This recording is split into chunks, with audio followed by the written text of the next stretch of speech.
أعوذ بالله من الشيطان الرجيم. بسم الله الرحمن الرحيم. طاسين. تلك آيات القرآن وكتاب مبين هدى وبشرى للمؤمنين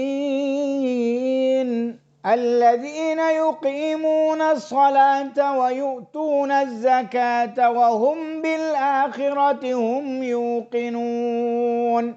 إن الذين لا يؤمنون بالآخرة زينا لهم أعمالهم فهم يعمهون. أولئك الذين لهم سوء العذاب وهم في الآخرة هم الأخسرون. وإنك لتلقى القرآن من لدن حكيم عليم.